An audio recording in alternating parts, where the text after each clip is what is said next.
কান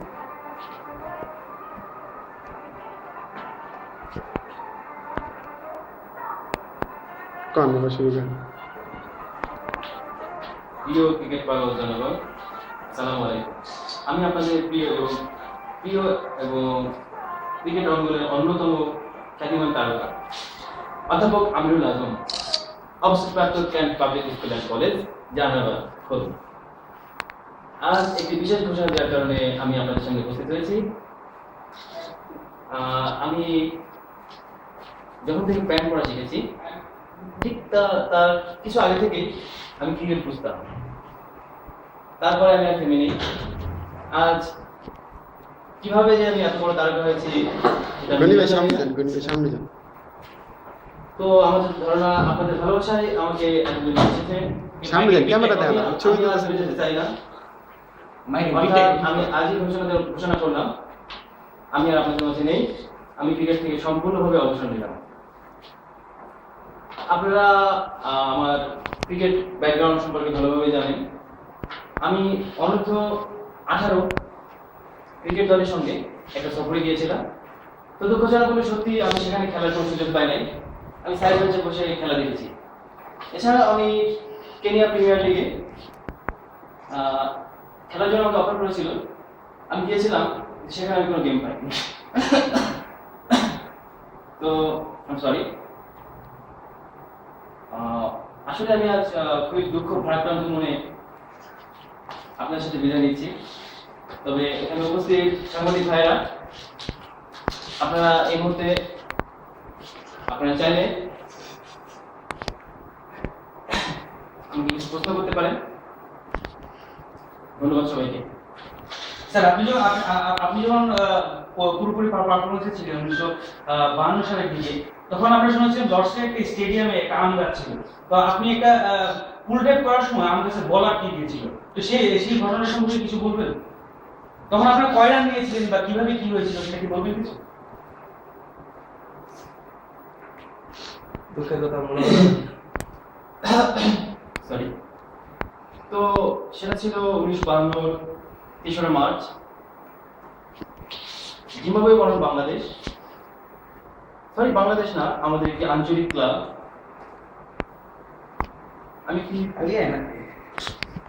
আমি একটি পরিচয় করেছিলাম, এটা সত্যি। বলটা গাছে বেঁধে গেছিল, এটাও সত্যি। ঘটনাক্রমে পিছন দিক ফিরে দেখি আমার উইকেট নেই।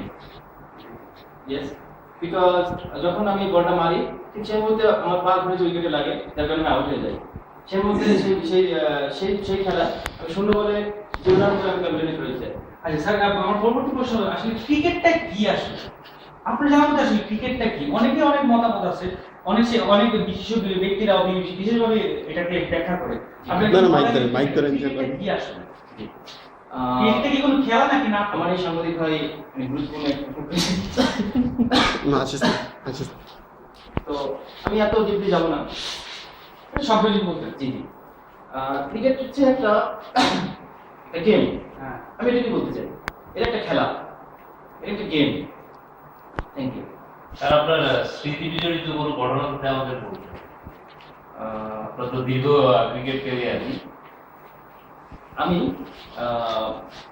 গত বছর 3রা ডিসেম্বর আমি নারায়ণগঞ্জ জয়দেবপুরের একটি ঘোর পাড়াগায় ওই গাজীপুর জয়দেবপুর যাই।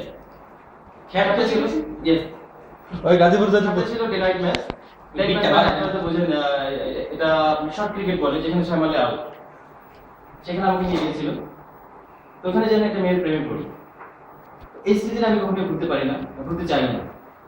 মেয়েটা আজও আমার সাথে আছে, সে এখন আমার সহযোগিনী। আপনারা অবশ্যই তাকে চিনেন। আচ্ছা স্যার, একটা প্রশ্ন আছে। আপনার যখন সোনালী সময় যাচ্ছিল, তখন শোনা গিয়েছিল মুনমুনের সাথে আপনার অ্যাফেয়ার ছিল।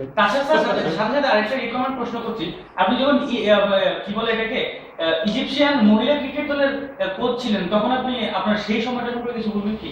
তখনকার কোনো অ্যাফেয়ার কিংবা তখন আপনার কোনো ঘটনা থাকে? আসলে আজ আমার শেষ দিন, হয়তো মিডিয়া সামনে আমাকে দেখবে না কেউ, হয়তো টিভির পর্দায় আমাকে দেখতে পাবেন না কেউ, বিটিভির পর্দায়। তো আমি সব করে আমরা বলতে চাই, আপনারা অলরেডি জানেন আমার ক্যারেক্টার খুব একটা ভালো না। তো ওটা মুনমুন ছিল না ভাই, ওটা ছিল ময়ূরী। ময়ূরীর সাথে আমার কিছু অ্যাফেয়ার ছিল। কিছু সেক্সের ভিডিও আপনারা দেখছেন হয়তো এই ইউটিউবে, যে ওটা ভুলে যান, আমার ক্রিকেট নিয়ে আপনারা আলোচনা করেন। ক্রিকেটে আমার বিশাল পারফরমেন্স, তো সবাই জানেন আপনারা। আর আমি ডিভিশনে ছিলাম, তখন আমার দলে 16টা মেয়ে ছিল। নাম বলবেন কি? যে কোনো একজন। এক গুরুত্বপূর্ণ মনে হয় আপনার। আমার কাছে গুরুত্বপূর্ণ 16 আমার মেয়ে। আমার কাছে গুরুত্বপূর্ণ। তবে ফার্স্ট আসমা আব্দুল্লাহ সেহরা, যাকে আমি বিশেষ নজরে দেখতাম, যাকে আমি আড়ালে আবদালে কোচিং প্র্যাকটিস করতাম, তাকে ক্রিকেট শেখাতাম। ক্রিকেটের পাশাপাশি অন্য অনেক কিছু শেখাতাম, যেটা আমি আপনাদের সামনে বলতে চাচ্ছি না। আচ্ছা স্যার, আমার একটা গুরুত্বপূর্ণ কোশ্চেন সেটা ছিল, ধরেন আপনি ব্যাটিং করছেন, আপনি খেলার মধ্য সময় আপনি ব্যাটিং করছেন, এমন সময় আপনার প্রকৃতির ডাক আপনি অনুভব করলেন। আমি স্পষ্টভাবে বলতে গেলে বলা যায় স্যার, মনে করেন আপনি ব্যাটিং করার সময় আপনার টয়লেট এলো, তখন আপনি কি করেন? আসলে প্রকৃতিটা টয়লেট এগুলা আসলে তাড়াতাড়ি করে আপনি কি প্যান্টে পায়খানা করেন না, কম তাড়াতাড়ি আউট হয়ে যাই, তখন আমি টয়লেট করেছি। আমার যখন পায়খানা লাগে আর কি, হ্যাঁ। হাগা লাগে, হাম্মাম আইয়া আপনি কি বলেছেন। তো আমি চেষ্টা করি তাড়াতাড়ি আউট হয়ে যাওয়ার। যদি আমি সাধারণত 1 ওভার বা 9 বল 10 বল বেশি আমি মাঠে থাকি না, আপনারা তো দেখছেন সেটা। আপনার কাছে আপনার পায়খানা বড় হলো, ম্যাচ বড় হলো না? প্রকৃতিটাকে ভোগে সুখ নেই। ওই মুহূর্তে আমার কাছে যেটা মনে হয় আমার হাগাটা বিশেষ জরুরি, যার কারণে আমি চেষ্টা করি মাঠটা ত্যাগ করার। আচ্ছা, শেষ করি। আচ্ছা স্যার, আপনি যখন সোমালিয়া ক্রিকেট টুরে গেলেন, তখন আপনার তো নাসরিনের অন্তরঙ্গ কিছু সিন আমরা দেখতে পেয়েছি। ওটা আসলে ওই ব্যাপারে কিছু বলবেন আপনি? সোমালিয়াটা সম্পর্কে আপনারা জানেন, ওখানে দুর্বিষহ খেলাটা আমাদের বেশিক্ষণ চলে না, এখানে একটা গেম পুরোপুরি হয় নাই। তো নাসিরের সাথে বেশি কিছু করার সুযোগ পাই নাই, আমরা শুধু কয়েক মিনিটের জন্য আমরা আড়ালে গিয়েছিলাম, বা সেই সময় আপনারা ফটো তুলেছেন বা সাংবাদিক আমার সাথে ছিল, যার কারণে আমি স্ক্যান্ডালের শিকার।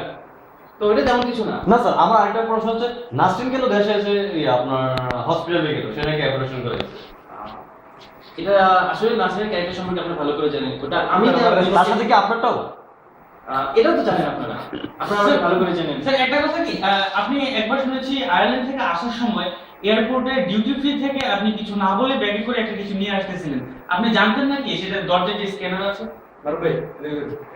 এই বিষয়টা সম্পর্কে যদি বলতেন। আচ্ছা, অ্যাকচুয়ালি সত্যি কথা বলতে আমি জানতাম না ওখানে যে সিকিউরিটি ব্যবস্থা এত কড়াকড়ি। তাহলে আপনি না বলে কেন আপনি আসলে আমি বাঙালি। আপনি বাঙালি, তার মানে আপনি না বলে দিয়েছেন? এটা আমাদের দোষ। আপনি তো একজন ক্রিকেটার, আপনি তো স্বনামধন্য ক্রিকেটার। আচ্ছা, সংবাদ সম্মেলন কে সংস্কার আছে। সরি ভাই, আমি আর ডিপে যেতে চাচ্ছি না। আপনারা শুভ দর্শক মণ্ডলী, আপনারা এতক্ষণ দেখছিলেন আমিরুল রাজুমের সাক্ষাৎকার, এবং সে ক্রিকেট জগৎ থেকে রিটায়ার নিয়েছে। বর্তমান তার যে ভাই মিয়া চাপেন, ভিডিও করতে দেন। তার ক্যারেক্টার, সেই সম্পর্কে আমরা খুব স্পষ্টভাবে বলতে পারি ক্রিকেট থেকে সে বিদায় নিয়েছে, কিন্তু তার ক্যারেক্টার থেকে সে চলবে না। ধন্যবাদ রুবেল আজিজ, পটন থেকে বিজিবি।